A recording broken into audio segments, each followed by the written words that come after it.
नौजवानों, मेरी गुजारिश है, जब तक जिंदा रहना हुजूर के सहाबा से भी वफा करनी है, हुजूर के अहले बैत से भी वफा करनी है। और दुनिया को यही पैगाम देना है, ना हम हुजूर के दर वालों को छोड़ेंगे, ना हम हुजूर के घर वालों को छोड़ेंगे। हुजूर के दर वाले भी हमारे हैं और हुजूर के घर वाले भी हमारे हैं। याद रखिएगा, अगर सहाबा को छोड़ा, क्योंकि बहुत सारी ऐसी टीमें आ रही हैं, कोई सहाबा की आड़ में अहले बैत की तौहीन कर देता है, कोई अहले बैत की आड़ लेकर के सहाबा इकराम को गाली बकना शुरू कर देता है। याद रखिएगा, नबी का अबू बकर भी बेमिसाल है, नबी का उमर भी बेमिसाल है, नबी का गनी भी बेमिसाल है, नबी का अली भी बेमिसाल है। ये हुजूर के यार हमें इसलिए प्यारे हैं क्योंकि ये हुजूर से मंसूब है, और हुजूर के घर वालों को भी हम इसलिए चाहते हैं क्योंकि वो हुजूर की जात से मंसूब है। शुक्र रब का हम बरेली वाले हैं। जात तो बड़ी बात है, रिश्ता भी बड़ी बात है। हम तो हुजूर के शहर से मंसूब मिट्टी को भी सर का ताज बनाते हैं। हमें अपने नबी से इतना प्यार है, अगर कोई हमसे आके कहे कि मैं हुजूर के शहर से मिट्टी लाया हूं, तो हम अपनी पहली ख्वाहिश ये जाहिर करेंगे कि मर जाएं तो हमारे माथे पे लगा देना, दफन करो तो कब्र में कफन पे लगा देना, इसलिए कि शहर नबी की मिट्टी है। सोचें, अगर हुजूर के शहर की मिट्टी से हम इतना प्यार करते हैं तो फिर हम हुजूर के गुलामों से कितना प्यार करते होंगे। अगर हुजूर के सहाबा की मोहब्बत का अंदाजा नहीं लगाया जा सकता तो फिर सोचें हुजूर की औलाद से कितना प्यार करते होंगे। मेरे आका करीम सल्लल्लाहु तआला अलैहि वसल्लम के प्यारे दीवानों, आज ये 10 मुहर्रम शरीफ की शाम 11वीं शब आ गई है। तारीख में इस शाम को शाम गरीबा कहा जाता है।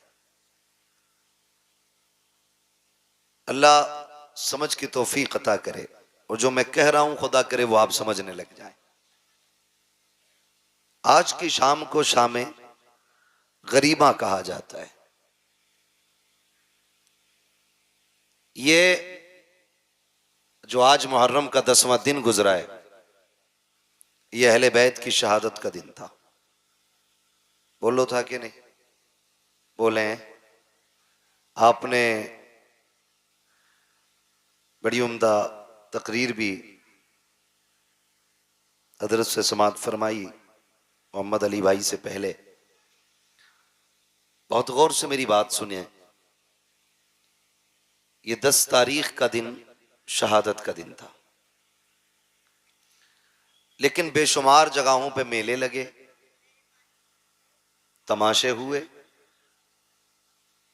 और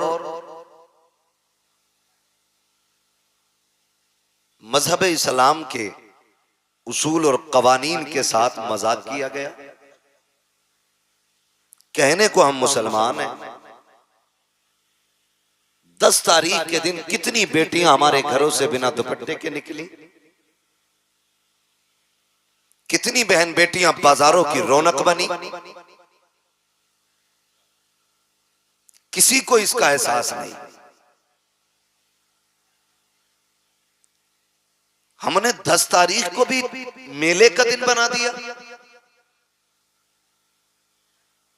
बाज़ाब्ता लोग कहते हैं ये हमारे त्योहार का दिन है। ओ भाई, 10 तारीख को मुस्तफा के शहजादों ने कुर्बानियां पेश की हैं। होना तो ये चाहिए था, आज के दिन हर घर से हर दर से कुरान की तिलावत की आवाज आनी चाहिए थी। अगर मैं भी हाथ उठवा लूं ना कि कितने लोगों ने आज कुरान पढ़ा है, तो मेरे ख्याल से 50% हम में ऐसे लोग होंगे जिन्होंने कुरान नहीं पढ़ा होगा। मुझे बिला वजह की डींग मारनी नहीं आती। 50% ऐसे लोग होंगे जिन्होंने आज कुरान देखा भी नहीं होगा। पढ़ना तो बड़ी बात है। और कितनी बेटियों के सरों से दुपट्टे उतरे, कितने घरों की इज्जत नीलाम हुई, ये एक अलग मसला है। जोहर असर मगरिब इशा में कितनी भीड़ मस्जिदों में थी, ये एक अलग मसला है। मेरी कौम के नौजवानों, जरूरी है कि हम करबला वालों का पैगाम भी याद रखें। जो उन्होंने सबक दिया उम्मत को, वो भी हमें याद रखना बहुत ज्यादा जरूरी है। अल्लाह भला करे उन लोगों का जिन्होंने आज के दिन भी सबील के बड़े बड़े स्टॉल लगाए, लोगों को पानी पिलाया। उनके पानी पिलाने से लग रहा था कि ये आज जो लंगर चल रहा है, ये गुलाम ये बताना चाहते हैं कि कल जब तुम नहरे फुरात पे काबिज थे तो तुमने नबी के बेटों को पानी नहीं दिया। आज जब पानी हमारे हाथ में है तो हम सिर्फ अपने नहीं बल्कि गैरों को भी पकड़ पकड़ के पानी पिला रहे हैं। जिस तरह आपने सबील पे गौर किया, लंगर पे गौर किया, काश उतना ही हमने कुरान पे भी ध्यान लगाया होता। जब 10वीं शब आई थी और यजीदी हमला करने के लिए तैयार थे, तब मेरे इमाम ने कहा था एक रात की मोहलत दें। उन्होंने ये समझा शायद ये तलवारें तेज करेंगे, एक रात का मौका मांग रहे हैं, निशाने दुरुस्त करेंगे, रात भर प्रैक्टिस करेंगे, तब जाके सुबह जंग लड़ेंगे। लेकिन तारीख गवाह है, करबला की मिट्टी गवाह है, एक एक जर्रा गवाह है करबला शरीफ का, कि जब इजाजत और मोहलत मांगी ना मेरे इबाब ने, रात के 2 हिस्से किए।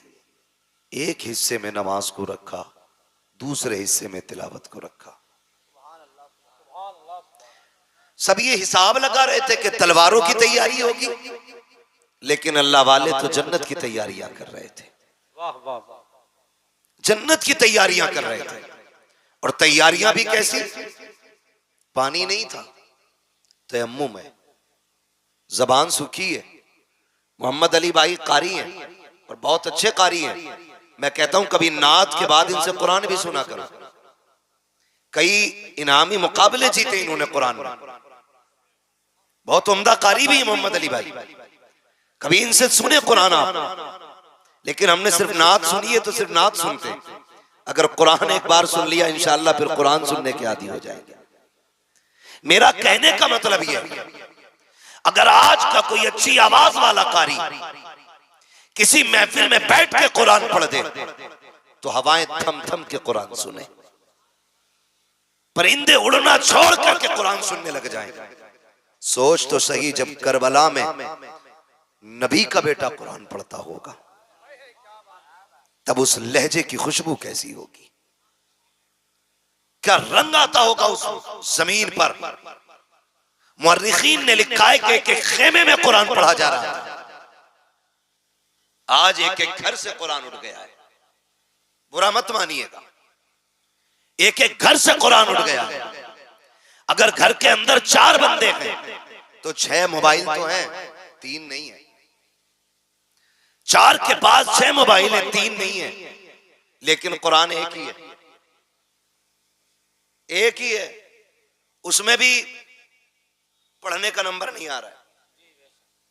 2-2 महीने हो गए, कोई कुरान खोलने वाला ही नहीं, कोई कुरान पढ़ने वाला ही नहीं। मेरे इमाम अपने खेमे के अंदर, हर खेमे में कुरान की तिलावत हो रही है।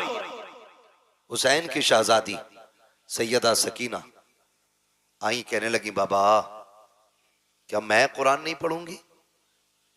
मेरे इमाम ने कहा बेटी आओ तुम्हें हम कुरान पढ़ाते। मैं उस बच्ची की बात कर रहा हूं जिसकी उम्र में भी इख्तिलाफ है, बाज ने 4.25 साल लिखा है, बाज ने 7 साल उम्र लिखी है। अगर 7 साल भी मान दो तो ये वो छोटी बच्ची थी जो काफिले में सबसे छोटी थी, लेकिन इसको भी शौक हुआ कुरान पढ़ने का, इसको भी शौक हुआ कुरान पढ़ने का। उन्होंने कुरान की पाबंदी की, फजर तक कुरान पढ़ा, फजर की नमाज अदा हुई। फजर की नमाज के बाद फिर जब अमर इब्ने साद की जानिब से जंग का आगाज हुआ, यके बाद दीगरे जाने जाती रही। जब जानों की कुर्बानियां होती रही, याद रखिएगा हुसैन के साथ में मुस्तफा के 9 सहाबा भी आए थे। कितने सहाबा बोले? कितने? 9 सहाबा। कितने? जोर से कितने? 9 सहाबा भी मुस्तफा के थे, लेकिन उनकी मोहब्बतों को सलाम सहाबा इकराम ने उस वक्त तक खानदाने नबुव्वत के किसी फर्द को जाने नहीं दिया जब तक अपनी जानों की कुर्बानियां पेश नहीं कर दी। जब जानिसार जाने लुटा चुके, फिर अहले बैते थार की बारी आई, फिर अहले बैते थार की बारी आई। उनमें भी आप देखें कई बार आएंगी जमातें, टीमें आएंगी, कहने लगी हजरत अली को उनसे इख्तलाफ, हजरत उमर को उनसे इख्तलाफ, अबू बकर सिद्दीक को वो नहीं मानते, उमर को वो नहीं मानते। आप खुद फैसला करें। मेरे इल्म के मुताबिक मैदान करबला में हजरत अली के 6 बेटे मौजूद थे। कितने? 6। जोर से कितने? और बोले कितने? 6 बेटे हजरत अली के मौजूद थे। जो बताना चाहता हूं वो ये बात है कि उनमें एक बेटे का नाम अबू बकर इब्ने अली है, दूसरे बेटे का नाम उमर इब्ने अली है, तीसरे बेटे का नाम उस्मान इब्ने अली है। अब मुझे एक बात बताओ, अगर मुझे आपसे नफरत है तो मैं आपके बेटे के नाम पे अपने बेटे का नाम रखूंगा? आप रखोगे? नफरत अगर होती है तो नाम नहीं रखे जाते। ये नफरत की तो वजह है जो किसी का नाम यजीद है तुम्हारे गांव में कोई यजीद? बोले है? सुना कहीं? नहीं है ना? क्यों? क्योंकि नफरत ही इतनी है लोगों को यजीद से। कोई अपने कुत्ते का नाम भी यजीद रखना नहीं चाहता। और हर घर में झांक के देखो, हर घर में एक हुसैन जरूर मिलेगा। वाह वाह वाह वाह। हर घर के अंदर एक हुसैन मिलेगा, एक एक घर में कई कई हुसैन मिलेंगे। वजह क्या है? वजह यह है कि उनकी मोहब्बत का चिराग दिल में जल रहा है। सुभान अल्लाह। दिल में जल रहा है। इनके दरमियान मोहब्बत थी, तभी तो नाम रखे गए, तभी तो नाम रखे गए। और मैं तो चैलेंज करता हूं राफजियों की उन नाजायज औलादों को कि जो कहते हैं आपस में मुख्तलिफ थे, अलग थे। तारीख का ये बाब उठा करके देखो, जब अली के निकाह की बारी आई है तो रिश्ते का मशवरा देने वाला उमर है, और जिसने निकाह में जगह दिया है उस जात को सिद्दीक अकबर कहा जाता है। जिसने निकाह का खर्चा उठाया उस जात को उस्मान गनी कहा जाता है। नारे तकबीर, नारे रिसालत, अज़मत अहले बैत, अज़मत सहाबा। वाह वाह वाह, क्या बात। इनमें तो इतना प्यार था, इनमें इतना प्यार है। और ये जिसकी ना असल का पता ना नस्ल का पता, ये झगड़े बता रहा है। शर्म आनी चाहिए, गैरत आनी चाहिए। मैं इसीलिए कहता हूं शुक्र है मेरे रब का, शुक्र है मेरे रब का कि रब ने हमें बरेलवी बनाया है। बोले सुभान अल्लाह। सारे बरेलवियों से मेरी गुजारिश है, शुक्र है रब का कि रब ने हमें बरेलवी बनाया। और मैंने पहले ही कही कि बरेलवियों का दामन न अहले बैत की तौहीन से दागदार है, न हुजूर के सहाबा की तौहीन से दागदार है।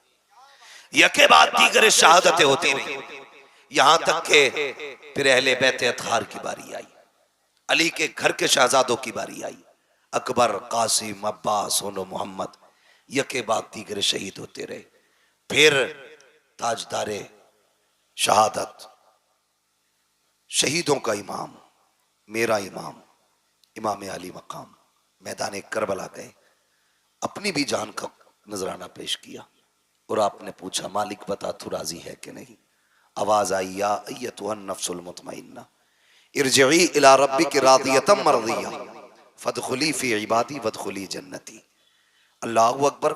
शहादत इमाम हो गई। याद रखिएगा कि जहां से भाई का सब्र मुकम्मल होता है वहां से बहन के सब्र का आगाज होता है। ये करबला शरीफ है, बहुत गौर फरमाइएगा। ये आज वाली शाम आई, आज वाली शाम, उन्हें क्या पता जो मेलों को आबाद करते हैं कि नबी के घर पे क्या गुजरी है। वो क्या जाने जो आज के दिन को भी तमाशे का दिन बनाए हुए हैं, उन्हें क्या पता। जानते हो, जब शाम आई, शहादतें हो गई, फिर अहले बैत अतहार के खेमे लूटे गए। जब खेमे लूटे गए, जो बचे कुचे खेमे थे आग लगाई गई। लेकिन तारीख गवाह है, खुदा की कसम खेमे जल रहे थे लेकिन सैयदा जैनब के सर की चादर नहीं उतरी थी। चादर सैयदा जैनब के सर की नहीं उतरी थी। यहां तक मुअर्रिखीन ने लिखा है आधा खेमा जल चुका है, आधे का कपड़ा पड़ा है। उधर हजरत जैनब ने अपने वजूद को उस कपड़े के आड़ में छुपा रखा है कि घर जले तो जल जाए लेकिन अहले बैत के घर की चादर सर से नहीं सरकनी चाहिए। जरा ये चीजें ज़हन में रखें। फिर क्या किया गया? उन यजीदियों ने कौन सा सितम न किया, बड़े सितम किए गए, लूटा गया खेमों को। मेरा हुसैन मोहताज नहीं था, गरीब नहीं था। जब करबला शरीफ गए थे तो 42 ऊंटों पे तो करबला वालों का सामान गया था। 42 ऊंटों पे रखा गया सामान था। वो सारे खेमे लूट करके सामान लूटा गया। जानते हो, जब शाम हुई फिर सारी लाशों को मैदान में डाल करके उन पर घोड़े दौड़ाए गए। यही शामे गरीबा, जब लाशों पर घोड़े दौड़े। कोई माई का लाल बता नहीं सकता सैयदा जैनब ने पर्दा छोड़ करके लाशों की तरफ दौड़ लगाई हो। कोई नहीं बता सकता उम्मे रुबाब ने पर्दा छोड़ा हो। कोई नहीं बता सकता शहरबानों ने शरीयत की हदें तोड़ी हो। आज मुहर्रम के नाम पे गुंडागर्दी, मुहर्रम के नाम पे अय्याशियां, बदमाशियां, मर के पता चलेगा हुसैनी कौन था, यजीदी कौन था। किरदार बदलो अपने। ओ भाई, लाशों पे घोड़े दौड़ते रहे, अहले बैत ने पर्दा नहीं छोड़ा। नबी के घर की बेटियों ने पर्दा नहीं छोड़ा। लाशों की हड्डियां तोड़ी गई, हद हो गई। फिर बात वो आ गई कि जब लाशें वीरान कर दी गई, फिर सैयदा जैनब ने रज़ी अल्लाह तआला अन्हा सारी लाशें इकट्ठा की, एक जगह रखी ला करके, एक जगह। कितना मुश्किल काम था। और फिर उसके बाद उन लाशों पे पहरा देना, ये सबसे मुश्किल काम था। पहरा देने के लिए अली की बेटी बैठी, और जब पहरे की बारी आई, बैठी है, लाशें कुछ बिखरी हैं, कुछ इकट्ठा है। आप बैठी हैं, सर पे चादर ततहीर है, हाथ में आज तलवार नहीं है, गाजी अब्बास का टूटा हुआ खंजर का टुकड़ा था, और लेकर के वहां बैठी जहां लाशें थी। और इस नीयत से बैठी कि अब तक हद हो गई, अब देखते हैं कौन है जो अहले बैत की लाशों के साथ खिलवाड़ करे।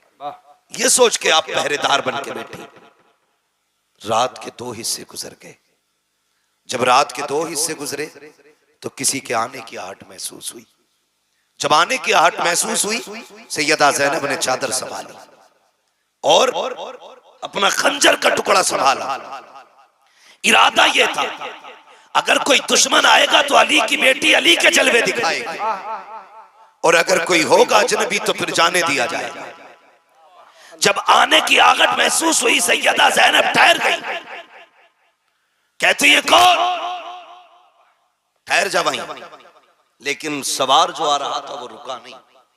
वो चलते चलते सैयदा जैनब के करीब आया। गरीबुल वतनी है, परदेश है, तन्हाई है, भूख है, प्यास है, चारों तरफ से दुश्मनी है, तारीकी है, एक वहशत है। जब वो करीब आया, उसने आने वाले ने कहा, बेटी तू कौन है? जैसी लफ्ज़ बेटी कहा ना, तो सैयदा जैनब के हिचकी बंद गई। फरमाने लगी, कौन है ये अजनबी जो हमें बेटी कह के आवाज दे रखा है? यहां तो कोई हमें पानी पिलाने वाला नहीं, आने वाले तो है कौन? फरमाने लगे बेटी तू बता तू कौन है। आप कहती हैं मुझे ज़ैनब कहा जाता है, मैं फातिमा ज़हरा की बेटी हूँ, अली की शहजादी हूँ। कहा कैसे बेटी हो? कहा अपनों के जनाजों पे पहरे दे रही हो। कहा बेटी ये जनाजे किसके हैं? अल्लाह अकबर। सैयदा ज़ैनब ने कहा था आने वाले ये जो सामने जनाजा पड़ा है ये राकिब दोशे पैगंबर का जनाजा है। कहा ये जो 18 साल जवाना है जनाजा है ये किसका है? कहा ये अकबर का जनाजा है। कहा ये छोटी सी कब्र किसकी है? कहा ये जमा के असगर की कब्र है। अल्लाह अकबर। जैसे इतना सुना है आने वाले ने कहा बेटी अल्लाह तुम्हारा हाफिज है। ये कह के जब आने वाला जाने लगा पढ़ करके सैयदा ज़ैनब ने सवारी को रोका। कहा बाद में जा, पहले बता तू है कौन? यहाँ कोई अपना कहने वाला नहीं है, तूने बेटी कह के आवाज दी है। आने वाले ने कहा बेटी पहचाना नहीं, मैं कोई और नहीं बल्कि तुम्हारा नाना मोहम्मद रसूलुल्लाह। बस लगे आला हजरा जिक्र शहीद आज़म नौजवान कमेटी सरजमीन मंसूर पर हजरत अल्लामा मुफ्ती हम्माद रज़ा शाही किबला हैदरी। ओ भाई फरमाने लगे मैं तुम्हारा नाना हूं। सैयदा ज़ैनब मुतमईन रही, मुतमईन रही। फिर ख्याल आया कि हुसैन ने कहा था कि मेरी सकीना मेरे बगैर सो नहीं पाती है, देखूं तो सही सकीना का हाल क्या है। फिर ख्याल आया अगर मैं यहां से उठ के चली गई तो पता नहीं जनाजों का क्या करें ये लोग। इसी शशोपंज में रात के 3 हिस्से गुजर गए। फिर एक साया नजर आया, आप फिर संभल के बैठी, और वो साया किसी मर्द का नहीं एक औरत का साया था। करीब आई, उसने आकर के पानी का प्याला पेश किया। सैयदा पानी पी लीजिए। आपने फरमाया हमें इस पानी से नफरत हो गई है, ले जाओ हमें नहीं पीना है पानी।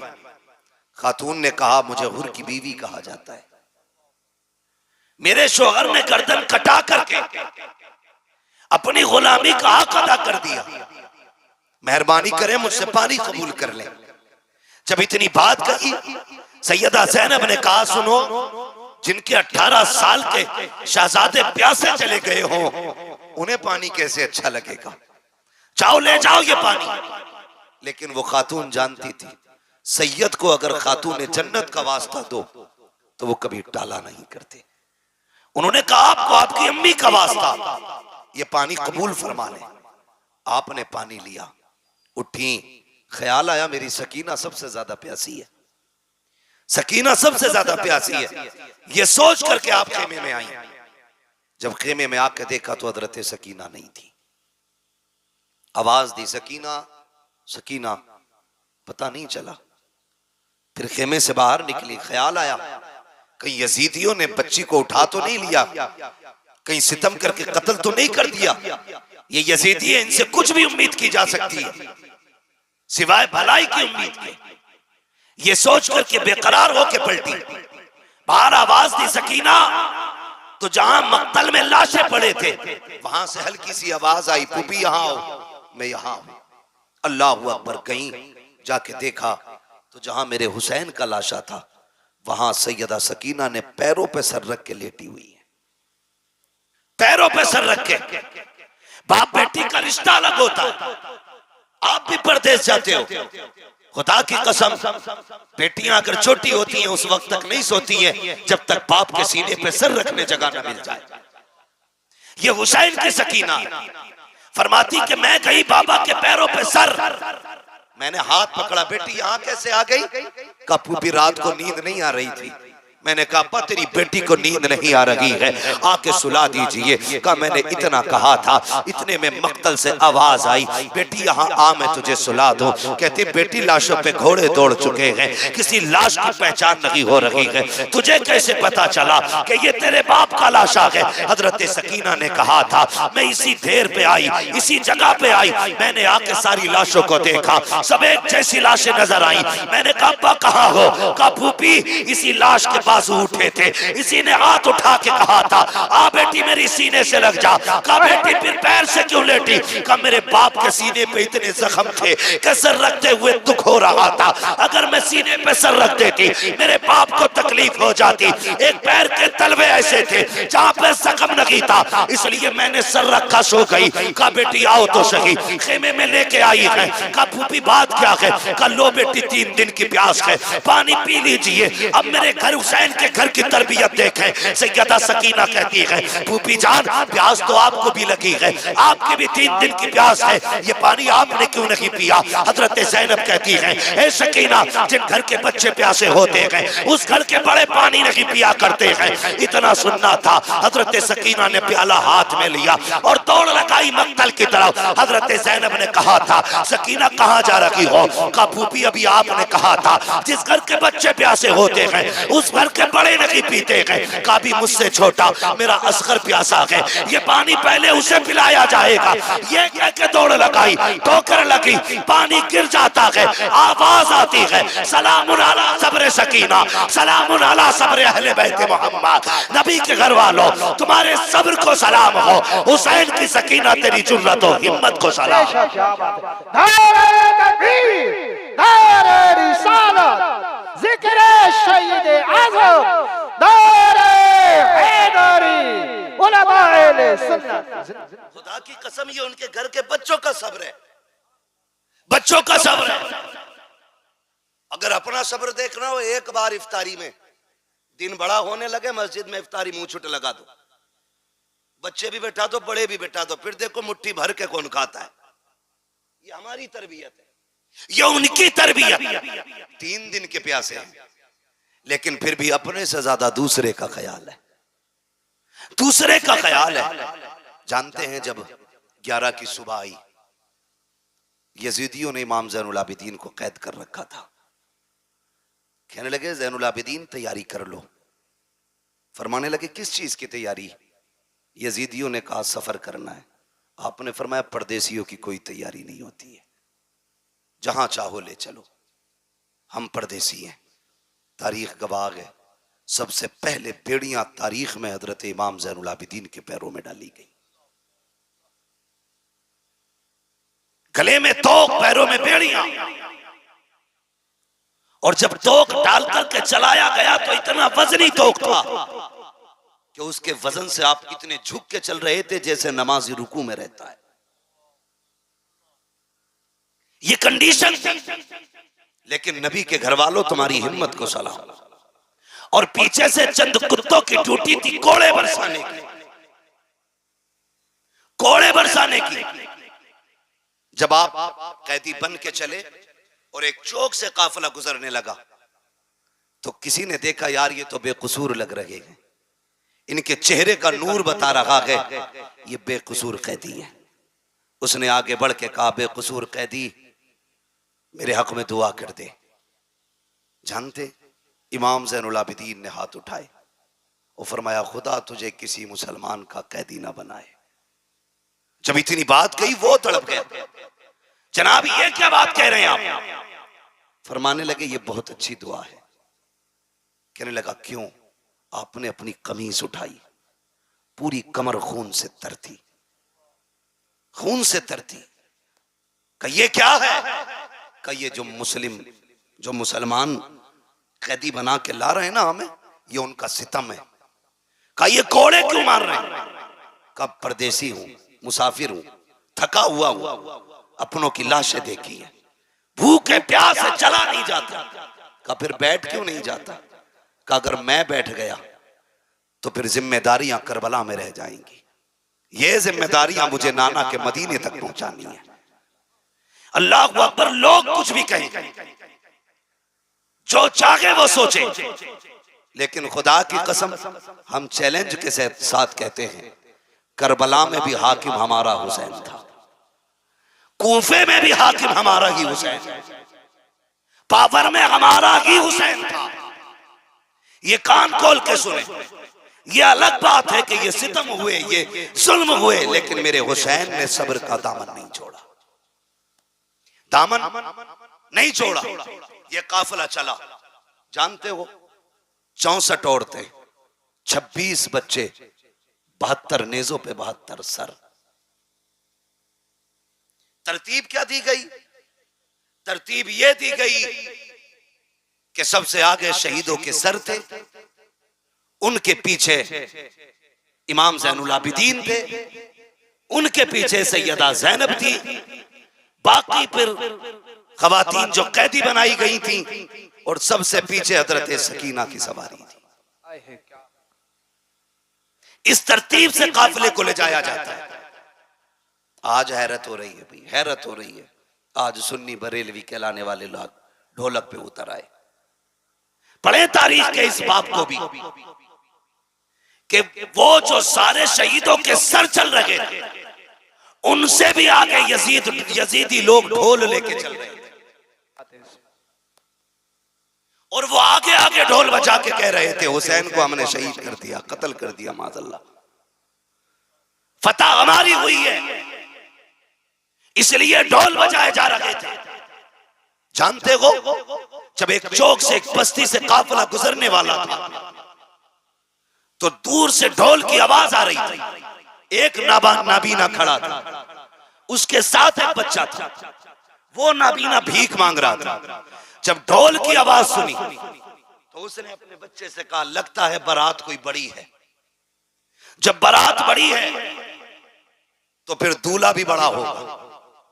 का अब्बा कहना क्या चाह रहे हो? का बेटे देख जरा बारात कैसे लोगों की है।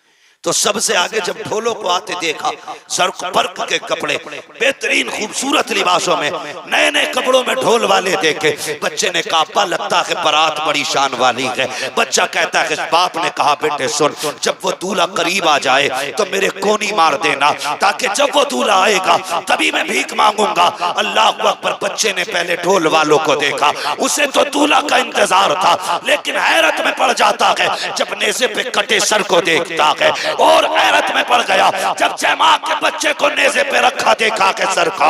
बच्चा होश खो बैठता है, और धीरे धीरे ये ढोल वाले करीब आए। बच्चा अपने बाप की तरफ सिमटना शुरू कर देता है, क्योंकि आज तक तारीख में ये मंजर किसी ने नहीं देखा था कि 18 साल का सर, जमा का सर, 56 साल का सर नेज़े के ऊपर हो। जैसे कि सर करीब आए हैं, सर आगे गुजर जाते हैं। बच्चे को कुछ होश आया, उस वक्त सैयदा ज़ैनब की सवारी गुजर रही थी। बच्चे ने बाप के कोनी मारी। उसने ये सोचा शायद दूल्हा गुजर रहा है। उसने कहा, तुम्हें खुदा का वास्ता, नबी का वास्ता, अली का सदका अता करो, नबी का सदका अता करो। जैसी तना कहा है, आज बड़े जमाने के बाद सैयदा ज़ैनब ने अली का नाम सुना था, नबी का नाम सुना था। कहती, फिजा का जी बेटी का जल्दी कीजिए, इससे कहिए एक बार और अली का नाम ले, एक बार और नबी का नाम ले। आपने कहा, फिर से कह जो तूने कहा है। उसने फिर से कहा, एक बार और कह जो तूने कहा है। उसने फिर से कहा। उसके बाद कहती है, मैं पता क्या चाहिए। उसने कहा, फकीर है, मोहताज है, भीख दे दीजिए, हम तो दरबार, हम तो भीख लेने खड़े हैं। आपने बच्चे की तरफ देखा, फरमाया जल्दी आ, तुझे पैसा चाहिए? कहा हाँ। कहा सुन, वो जो सबसे पीछे सवारी आ रही है, जा उसके पैरों के निशान की जगह की मिट्टी हटा ले, तेरी जरूरत पूरी हो जाएगी। बच्चे ने बूढ़े का हाथ पकड़ा, उधर दौड़ लगा दी जिधर की खबर सैयदा ज़ैनब ने दी है। जब जाकर के मिट्टी हटाई है, सोना निकल आया है। बच्चे से बाप कहता है, बेटे क्या हो गया है? कहा, ये काफिले वाले कौन है? कहा, क्या हुआ? कहा, ये जो लोग जा रहे हैं, इन्होंने कहा था कि मिट्टी हटा ले, वहां तेरी जरूरत पूरी हो जाएगी। अब्बा, मैंने मिट्टी हटाई है तो सोना निकल आया है। बाप ने कहा, सोना फेंक दे, जल्दी दौड़ के चल। कहा, कहां? कहा, जिसने सोने का पता बताया है। कहा, किस लिए? कहा, तू नहीं जानता है, ये जो गुजर के जा रही है, या तो नबी की बेटी गई है या अली की बेटी गुजर के।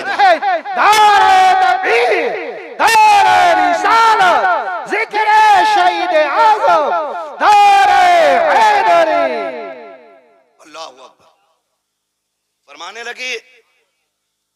उस बूढ़े ने कहा, सुन, या तो ये नबी की बेटी गुजर के गई है या अली की बेटी गुजर के गई है। खुदा की कसम, इन्हें मजबूर कहते, इन्हें कमजोर समझते।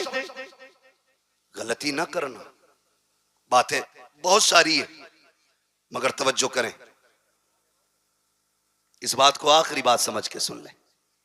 तवज्जो है, जरा कह दें या हुसैन। जितने लोग सुन रहे हैं सारे बस वही बोलें, वाह हुसैन। और जोर से बोलें, वाह हुसैन। हाँ, सुने बहुत गौर से। हम हाय हुसैन वाले नहीं, हम वाह हुसैन वाले लोग हैं। तवज्जो करें। ये काफिला चला, काफिला चलते चलते एक जंगल से गुजर रहा था। जंगल से जब काफिला गुजरने लगा तो एक खातून अपनी गोद में दुपट्टे में गठरी में कुछ छुपाए खड़ी थी। ये यजीदी फौजी, दौलत के कुत्ते, ये आगे आगे चल रहे। उस खातून ने पूरे काफिले को रोका, कहा ठहरो। कहा क्या बात है? कहा तुम्हारे अंदर कोई तबीब है? कहा क्यों? कहा मेरा बेटा बीमार है, एक ही बेटा है, 7 बेटियां हैं, मुझे डर है कहीं वो मर ना जाए। कहा अगर तुम में कोई तबीब हो तो मेरे बेटे को देख ले। तो शिमर को, इन लाइनों को मजाक सूझी। इन्होंने मजाक के तौर पे इमाम ज़ैनुल आबिदीन की तरफ मुंह किया और बूढ़ी से कहने लगे हम तो तबीब नहीं है, लेकिन इससे पूछ ले, ये जो कैदी है शायद ये तबीब है। बूढ़ी गई जाके कहने लगी परदेसी क्या तू तबीब है? आपने कहा अल्हम्दुलिल्लाह, सिर्फ मैं नहीं, मैं भी हकीम, मेरा बाप भी हकीम, मेरा दादा भी हकीम, मेरा घराना ही हकीमों का है।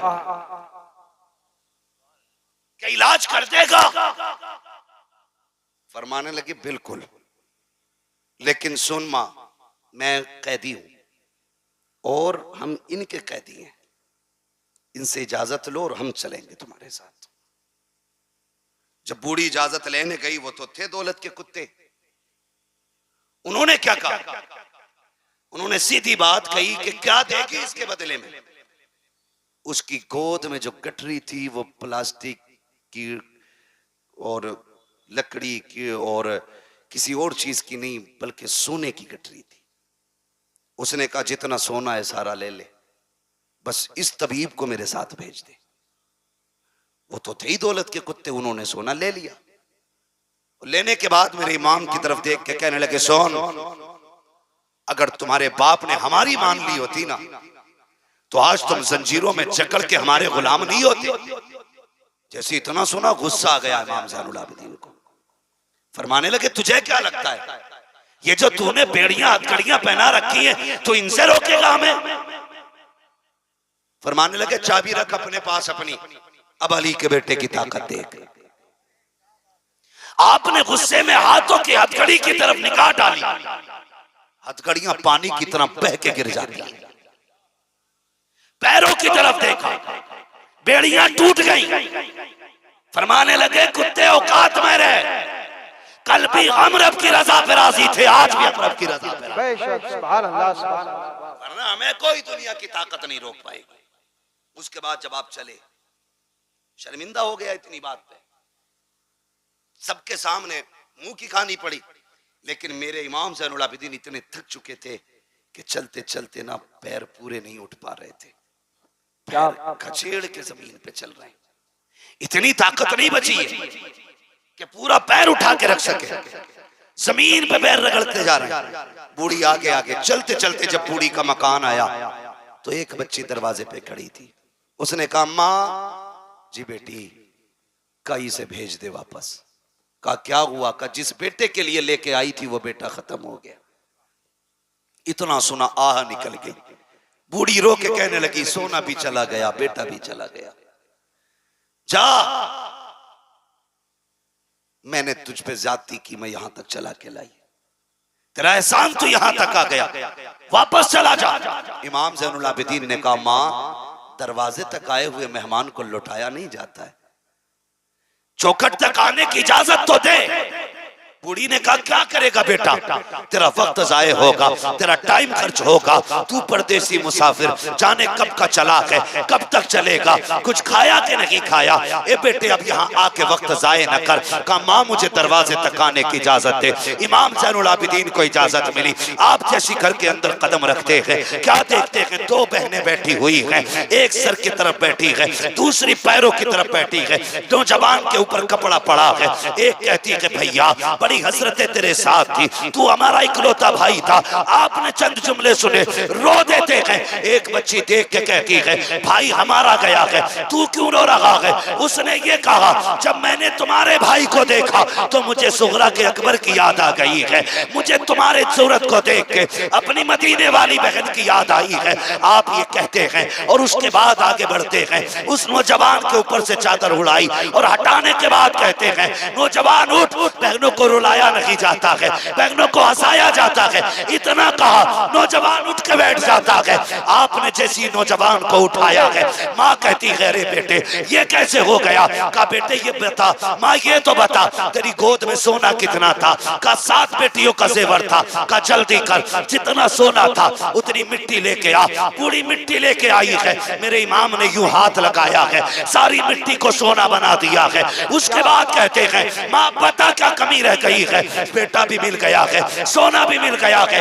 ये कह के पलटने लगे। बूढ़ी ने दौड़ के कदम पकड़े। कहा ओ शहजादे जरा ठहर तो सही, अरे रुक तो जरा, बता तो सही तू है कौन, कहाँ का रहने वाला है, बता ये शाने कहाँ से लेके आया है, ये रुतबे कहाँ से मिले हैं। आप कहते अम्मा ये ना पूछ, अब मुझे जाने दे।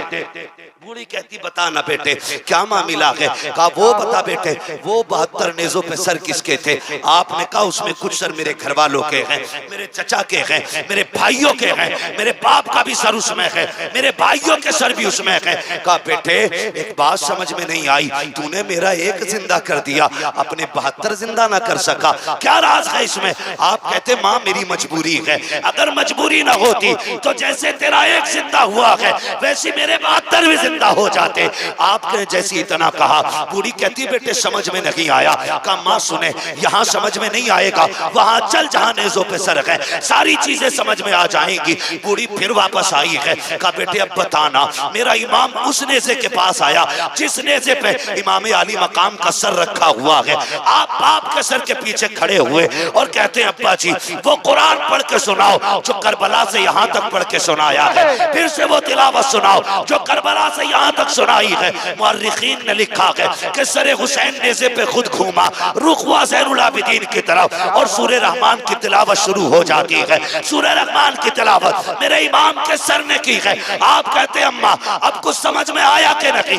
माँ कहती मैं नहीं समझी। मेरा इमाम कहता है ए माँ जिंदा वो किए जाते हैं जो मर जाया करते हैं, जो पहले से जिंदा होते हैं वो जिंदा नहीं किए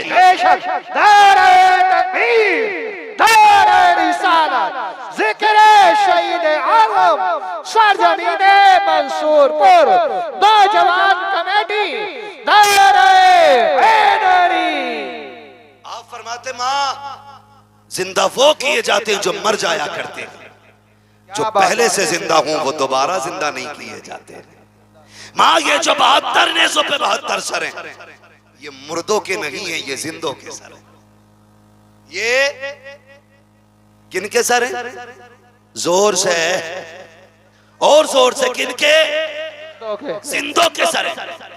इनको अपनी औलाद का भी पता है, इनको हालात का भी पता है, इनको दौर का भी पता है। अल्लाह सलामत रखे आप लोगों को। ओ भाई ये करबला शरीफ का सफर पूरा 12 मुहर्रम से शुरू हुआ, 12 मुहर्रम से शुरू हुआ और 27 रमजान को मुकम्मल हुआ है। कितना? 12 को शुरू हुआ, 27 को मुकम्मल हुआ। आप गिनती लगा लें, गिनती जोड़ेंगे लगभग 9 महीने लगेंगे। कितने? बोलें जोर से और जोर से। 9 माह मुकम्मल सफर लगे। जानते हो अली की बेटी की जुर्रत देखे, 9 महीने सफर किया है, पैदल सफर किया है, सफर करके भी आई है, कुरान पढ़ती भी आई है। जब सफर मुकम्मल मदीने में जाके हुआ और इमाम ज़ैनुल आबिदीन का बाजू पकड़ के कहा ज़ैनुल आबिदीन ये क्या है? फूफी आपको भी मालूम है ना, ये तो नाना का मजार है। कहा बेटे पता तो है, लेकिन तुझसे भी कहलवाना। कहा फूफी ये नाना का मजार है। फिर आपने रुख किया करबला की तरफ। कहा हुसैन गवाह रहना, मैंने तेरी अमानत को हिफाजत के साथ हुजूर के मदीने तक पहुंचा दिया। बेशक हुजूर के मदीने तक पहुंचाया।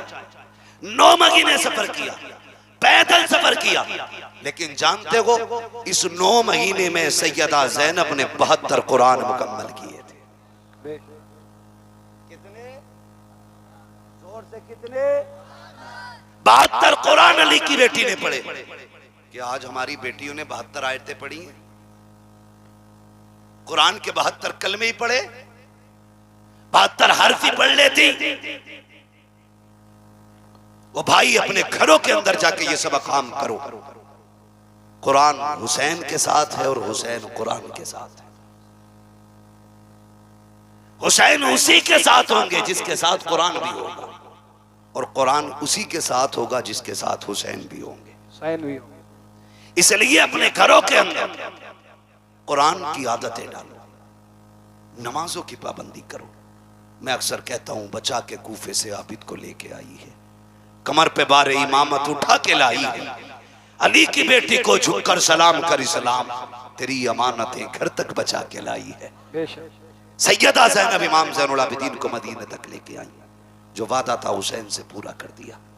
और जानते हो करबला से वापसी के बाद 15 साल सैयदा ज़ैनब जिंदा रही, लेकिन कभी घर से बाहर कदम नहीं निकाला, कभी नहीं निकाला। यहां तक कि पड़ोसियों ने भी आपको निकलते नहीं देखा। हद तो तब हो गई जब शोहर ने कहा दवा ले ले, डॉक्टर तबीब से मिलने। फरमाने लगी नहीं मैं ज़हरा की बेटी हूं, मैं पर्दा नहीं तोड़ूंगी। कहा नाना के दीन में तबीब को औरत को दवा लेने के लिए हाथ पैर दिखाना जायज है?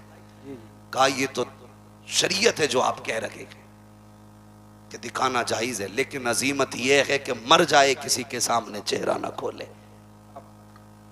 हमने अजीमत हुसैन से करबला में सीखी।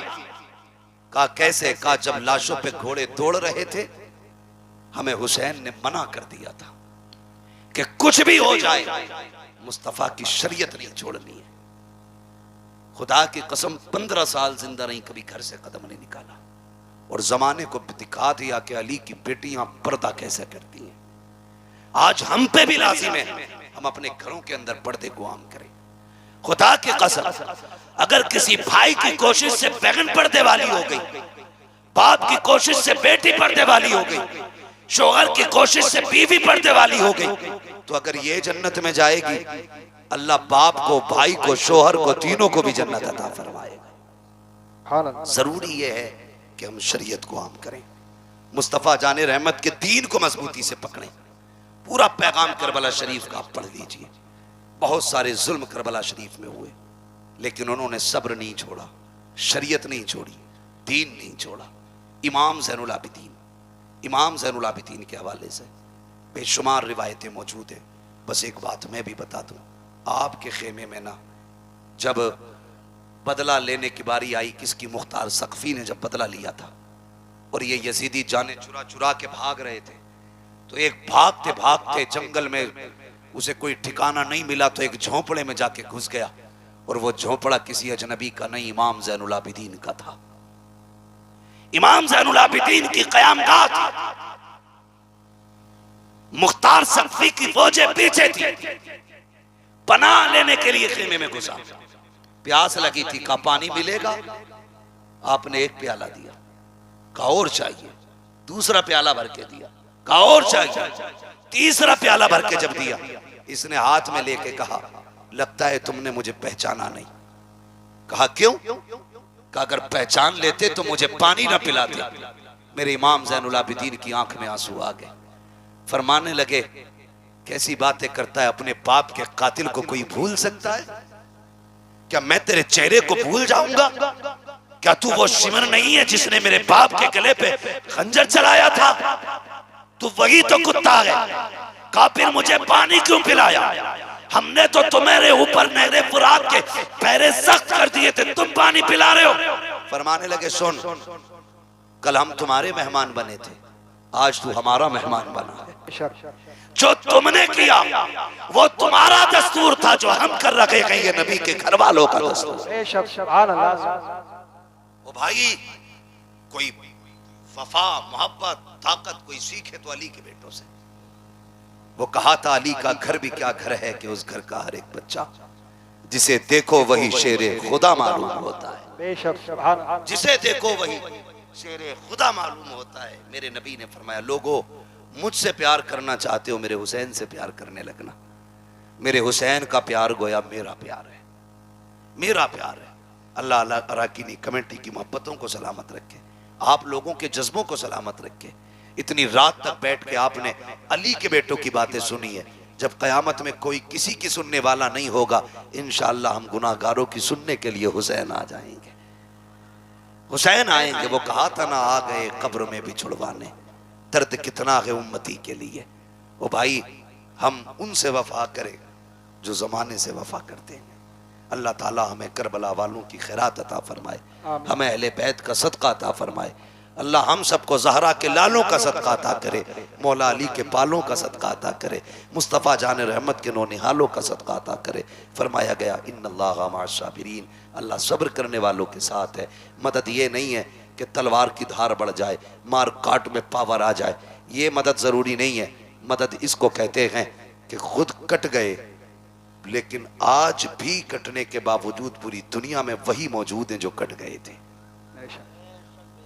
और काटने वालों का नामो निशान तक नहीं है।